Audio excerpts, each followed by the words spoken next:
Robert Spencer here for Jihad Watch with the question, what is jihad? Jihad in Arabic means struggle, and there are as many struggles in the Arabic language as there are struggles in English. You can struggle to quit smoking or lose weight, and there is the titanic struggle between the free world and the communist world, or something of that kind. And in all cases, the word is the same, struggle. The word struggle, or jihad, has the same kind of array of connotations in Arabic. The Islamic Republic of Iran has a government department, the Department of Agricultural Jihad. It doesn't mean blowing things up on the farm. It means trying to increase crop yields, struggling on the farm for better results. But jihad in Islamic theology has a very specific meaning, and that is warfare against and the subjugation of unbelievers under the hegemony of Islamic law. Now, many people will object and say, no, that's the lesser jihad. The greater jihad is the spiritual struggle within one's soul to bring one's life into conformity with the will of Allah. And there is some truth in that. There is indeed a greater jihad. There is a hadith, a report of Muhammad's words and deeds in which he says, after coming up from a battle, we have now come from the lesser jihad to the greater jihad. But that is problematic in several very important ways. One is, it does not appear in any of the primary collections of hadith that Muslim scholars consider to be most reliable. There is no record in Bukhari or Muslim or Abu Dawud or any of the other collections of hadith that Muslims rely on the most. There is no record in any of them of Muhammad saying, we are now coming from the lesser jihad to the greater jihad. What's more, the greater jihad as a concept is really an empty thing. Of course, religions will call upon those who adhere to them to strive for self-improvement, but that in itself is not a controversial issue. Nobody would really care if jihad were solely the struggle within the soul of the Muslim believer to conform one's life to the will of Allah, were it not for the fact that the will of Allah is that Muslims have political hegemony and cultural societal hegemony over the unbelievers. And this is the lesser jihad.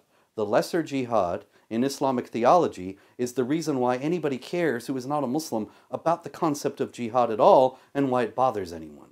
So, in other words, when the Council of American Islamic Relations several years ago ran a nationwide ad campaign saying, my jihad is going to the gym, or my jihad is picking up the kids from school, those were all examples of the greater jihad, but they were deliberately innocuous and hence actually completely irrelevant, because they did not negate the fact that all too many Muslims everywhere around the world have been acting upon the teachings regarding the lesser jihad, which mandates warfare against the unbelievers, and that the unbelievers be first invited to accept Islam, second, invited to enter the Islamic social order, which means that they would pay a special tax, the jizya, as specified in chapter 9, verse 29 of the Quran, and also show themselves to be submissive and subdued, also in accord with that verse.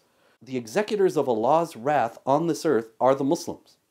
And one of their jobs is to make sure that the non-Muslims feel the pain in this world, not just in the next, of their having rejected Allah.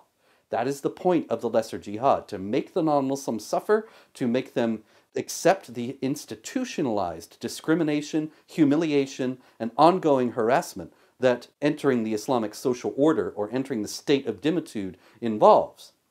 And if they refuse to accept Islam, if they refuse the invitation to accept Islam, and if they refuse to enter the Islamic social order and accept dhimitude, the second-class status that always reminds them by their deprivation of their having rejected the true faith of Islam, then Muslims must go to war with them.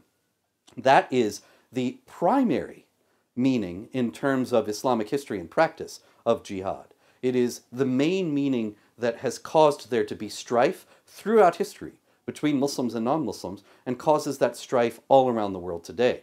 It is the motivating ideology behind terrorism. When committed by Muslims who are screaming Allahu Akbar, they think they are serving their God and pleasing their God by murdering infidels who have refused the invitation to accept Islam that was issued to the United States by Osama bin Laden. And Therefore, they are earning for themselves his favor. And they would hope that if they are killed in the process, then they will lay hold of the promise that Allah makes in chapter 9, verse 111 of Quran, that paradise is guaranteed to those who kill and are killed for Allah. That is what jihad is all about. Conversion, subjugation, or death for the infidels. And that is why infidels need to be aware of this and need to be taking concrete steps against it, rather than denying it or trying to explain it away or blame it all on the supposed atrocities of the West.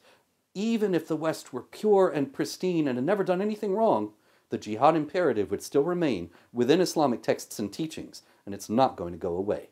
I'm Robert Spencer. Thank you.